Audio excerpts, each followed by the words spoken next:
Hey everyone, welcome back to my channel. My name is George. Now, most of you may already know, but I am currently a software engineer as well as a part-time YouTuber, and one of the most common questions I get is how to build a website. Now, back in the early 2000s, it was actually really difficult to build a website because you had to set up like the HTML and you had to use CSS. But nowadays, in 2022, it's really easy. Now, given that this is one of the most common questions I get asked, I want to try and focus this on a wider audience by narrowing down two spectrums.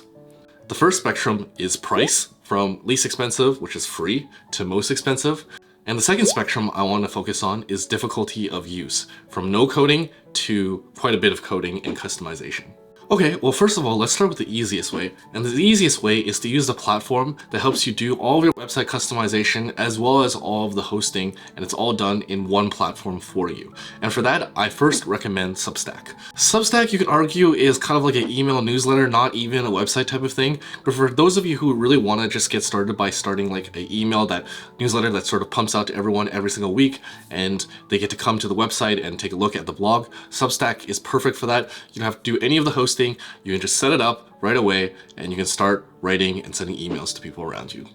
My other free and medium difficulty suggestions are using WordPress or Wix, where you can use the free options and create your own website based on a theme that they have, and then you also get your own domain, which is something WordPress.com or something Wix.com, and they also have like the watermark below where it says it's like created by Wix or created by WordPress. But that's totally enough for you to get started for things. Getting started with these free and easy options is honestly super simple. You could probably get started in a day.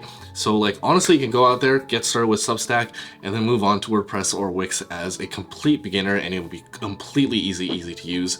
Now, if you want to challenge yourself, I want to go a little bit harder where you have to do coding, then I recommend two places. The first place being GitHub Pages, where you can set up your GitHub and then use GitHub Pages to host your website. And the second one using Gatsby, to where you do your theme setup and a lot of your domain setup, and then you use Netlify to do your hosting. And those, some people also beyond Netlify also use Heroku, but from there, these are for more advanced people who know how to code and know how to set up their website. So for a harder option, I would recommend those two things. Okay, so that concludes all of the free options, which I have listed right over here and also below this YouTube video. Now let's move on to the paid categories. So for the paid categories, free and easy, I would recommend the paid options for WordPress or Wix or Squarespace. And the reason why these are really easy is, once again, you don't have to code. You can pick a theme and get started right away, but the paid option will allow you to have your custom domain so it seems more professional. Instead of having, for example, george.wordpress.com, it could just be georgewang.com. So you'll have your own custom domain. In addition to that, all the SEO, all the setup is done for you. So all you really have to do is just pick your theme, pick the content you want to write about, pick whatever things you want to customize within the website, and you can get started right away. And for a lot of these, like WordPress and Squarespace, it only costs $13 to $14 a month, so way less than your phone bill. So I think a lot of people, when they say that they don't want to spend any money on like the internet, when like they spend money like every single day like buying meals and things like that, it's honestly just $13, $14 a month to get started with a custom domain. So my recommendation for a really easy way is to use WordPress or Squarespace or Wix. Now, if I had to pick out of the three, I would pick Squarespace purely for the fact that they have, in my opinion, the nicest themes, and it's one of the easiest to use. Whereas for WordPress, you have to also like set up some plugins, and you have to do you have the option to do some coding, so it's a little bit more difficult. So that's why for complete beginners, I would recommend Squarespace as a really nice paid option. Next, we want to move to sort of the medium and hard options for paid. And I would say for medium, Ghost is something that Ali Abdaal mentions, along with his like theme pack, which is really nice, and I would recommend on that link below. In addition to that, Ghost, I think, is also really easy to set up with like a custom domain and does all of the hosting for you, so it's all done in one platform, really easy to use. The only reason it's medium is because you can do a lot of customization, much like WordPress, through coding yourself, so you can customize the themes to the way that you would like to have. And finally, the last way for a lot of programmers is they like to just completely design their website from scratch, which means they're not dependent on any platform.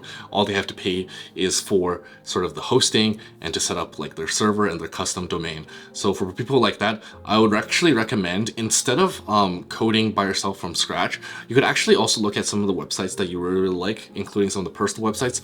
A lot of times they have their own GitHub pages where you can take their, clone their project and then customize it in that manner. So my recommendation is that even if you are coding by yourself, to take a look at some of the other personal websites, clone their sort of work, because a lot of times they have it in their GitHub, and then customize it to the way that you would like to have it.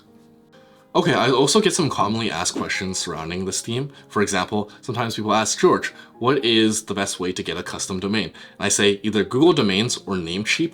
If you're a student, Namecheap is really nice because you can also get a .me custom domain for free. So feel free to check that out if you're looking for like a free option. Other than that, for any of the custom domains, go on Google Domains, Namecheap. You can get them for maybe like 13 to upwards of like $30 a year, not too expensive at all.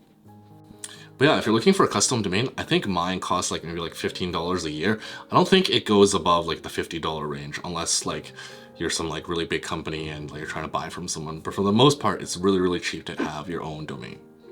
Some of the other common questions that get asked is regarding SEO and regarding how to monetize the website. I think a lot of those questions are not necessarily for beginners. So if you want me to make a more advanced level website and like walk through the step-by-step on how I build my website or other websites, please let me know and I will make a follow-up YouTube video. Hopefully that dispels any of people's thoughts about like how difficult it is to build a website. It's really easy today in 2022. Go ahead and get started. Peace.